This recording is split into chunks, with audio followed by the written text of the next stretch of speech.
Hello, welcome back to Poongodi's channel.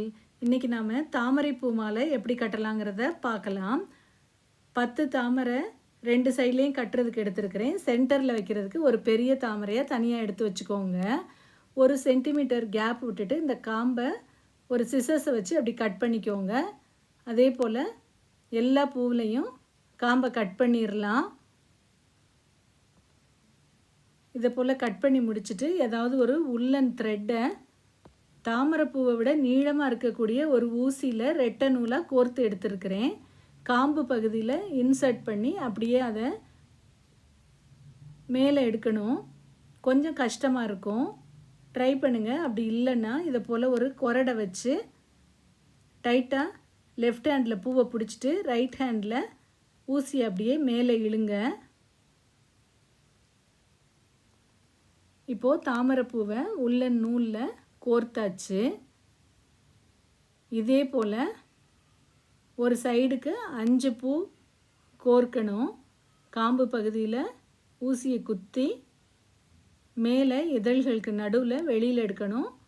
ஒரு கொரடை வச்சு இழுத்திங்கன்னா கொஞ்சம் ஈஸியாக இருக்கும்.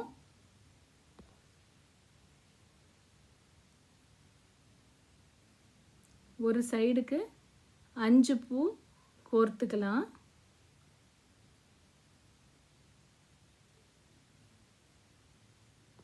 இது வரைக்கும் பூங்குடிஸ் சேனலுக்கு சப்ஸ்கிரைப் பண்ணாதவங்க சப்ஸ்கிரைப் பண்ணிக்கோங்க. அப்படியே பக்கத்தில் உள்ள பெல் ஐக்கானை கிளிக் பண்ணிக்கோங்க. இப்போது பாருங்கள், 2 சைடுக்கும் தாமரைப்பூவை கோர்த்தாச்சு.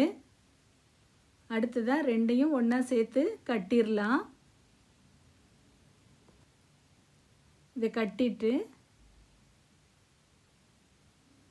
அடுத்ததாக நம்ம சென்டரில் கோர்க்கிறதுக்கு ஒரு பெரிய தாமரைப்பூ வச்சுருக்கோம் இல்லையா, அந்த தாமரைப்பூவை எடுத்து காம்பு பகுதியில் இதை போல் சைடில் குத்துங்க. குத்திட்டு அந்த நூலை எடுத்து 2 சைட்லேயும் வர மாதிரி விட்டுட்டு மாலையில் சென்டரில் இதை கட்டிடலாம்.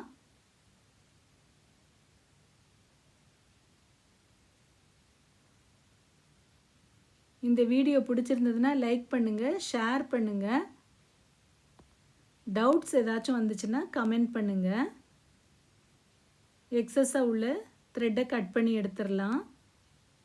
இப்போது அழகான தாமரைப்பூ மாலை ரெடி ஆகிருச்சு.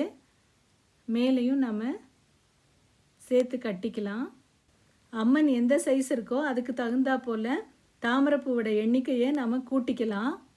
இந்த சென்டரில் உள்ள தாமரைப்பூவை மட்டும் விரிச்சு விட்டோம்னா பார்க்குறதுக்கு ரொம்ப அழகாக இருக்கும். தேங்க்யூ.